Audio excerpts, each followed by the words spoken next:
Thank you, and it's a very good afternoon to all of you. I must say that my throat is a little having problem. Please forgive me. So my topic is influence and identity. Uh, Influence on the adolescents and development of identity of adolescents, and with a focus to peer pressure. So I'll divide this talk into 5 sections. There are compelling evidence that the peer influence. Okay, it's okay, no, no. You said your throat is not. It's open communication. Okay, thank you, thank you.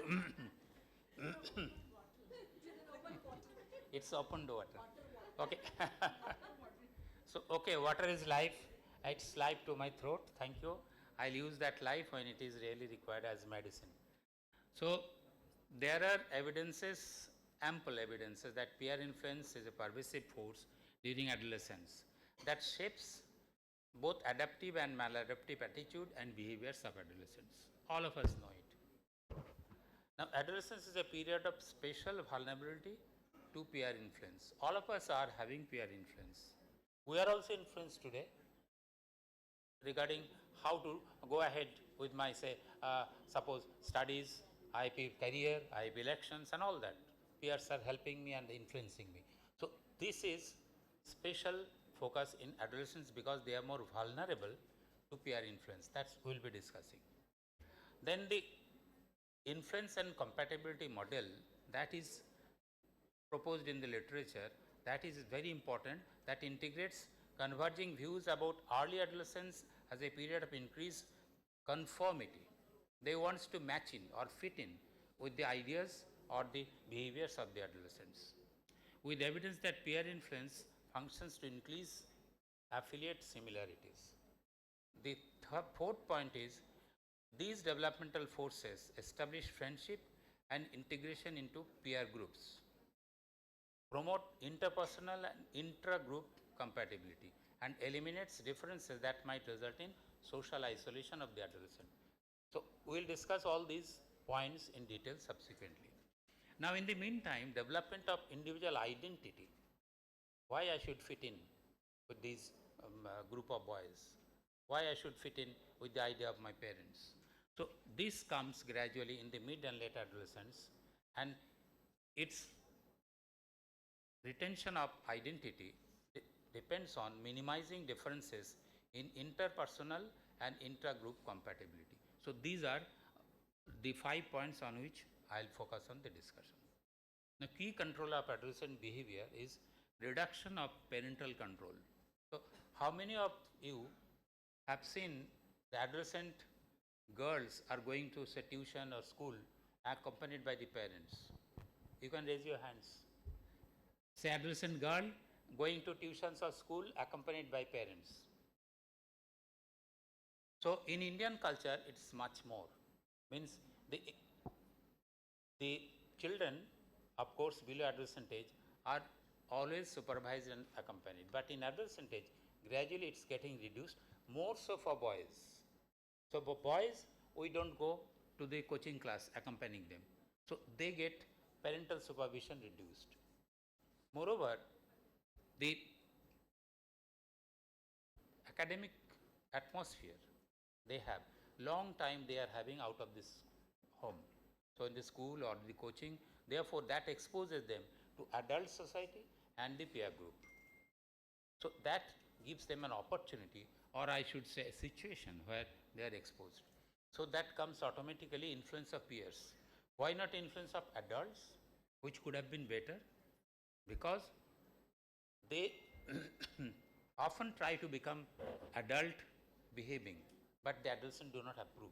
Adults do not approve it. That we will be discussing later. So, the obvious option is their peer groups, same age group, and therefore, the peer influence is inevitable. So, desire to minimize the differences or to come in conformity with the peers, ultimately to ensure friendship, is a requirement at this age. And development of personal identity conflicts with the compatibility. Why should I match in? And need of balancing the influence and compatibility to develop good personal identity with retention of friendship. That is another very important point. I'll develop my own identity or personality, but at the same time, I will not match in or fit in with the behaviors of my friends in every and all respects.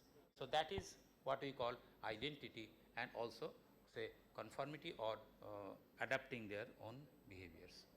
So how do you define the peer influence and peer pressure?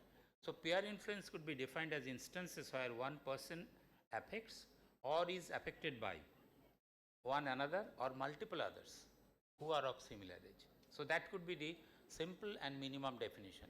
And in that the influence, there is always a change in behavior of the adolescent or the individual. So what happens, the individual acts or thinks in a way that she or he might not otherwise act or think, an effect that can be attributed to the experiences with friends and affiliates. So peer influence almost always increases resemblance between friends and affiliates. Change is a key word. If you want to fit in, then you have to match with the group habits, that after the school we go to the pubs, so you have to accompany. So this is something which you have to continue. So peer pressure could be negative and could be positive also. And socialization is a positive influence that increases transmission of skill and competence. So influence, when you say peer influence, it is neutral. It could be both negative peer pressure or it could be transmission of skills.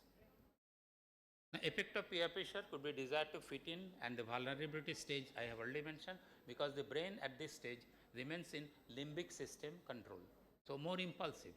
So they tries to fit in easily and does not understand the bad effect of it. So gradually the prefrontal cortex matures and they understand what is what and what I need to do. So it could be direct or indirect pressures. Let's go for a pub and let's try for this smoking or drinking, whatever. So that is a direct pressure. But they might go, we are going somewhere, so then if you do not accompany that, you might be isolated. So that is indirect peer pressure. So there could be social behavior peer pressure, appearance, then social media, then academic choices. This could be more, you work hard and you'll do better, and work less, come to play and others, so that you will be deteriorating. So identity is something which autonomy develops, that I have already mentioned. Those deviant peers which adapt the adult behavior gets boosted that amongst the peers, that yes, I am mature. So the followers actually adapt them and they get in the group. And those who are not able to do it, they really suffer from some sort of isolation. So this is influence, similarity and compatibility model that I have already mentioned. So impact on teenagers would be negative, and positive impact that I have already mentioned. And finally, to conclude, I must say consequences of peer pressure may be well established, but its motive and functions are yet to be explored. All of us are having problem that adolescents are getting away with, but we have no solution. It must be customized. Peer influence serves many purposes, but one of its most important function is to increase similarity between friends and affiliates, because similarity enhances compatibility, reducing social risk of isolation and differences. So influence compatibility model mentioned herein is not specific to adolescents, but it's particularly prevalent in this period due to heightened limbic system activity. Emerging evidence suggests that basic concepts of this model will ultimately have multiple more knowledges coming in, and will be able to control our parents. What the previous speaker said, that the parents could be the best guide, but they are more, I should say, controlled by their peers. So we have to keep a balance between these two.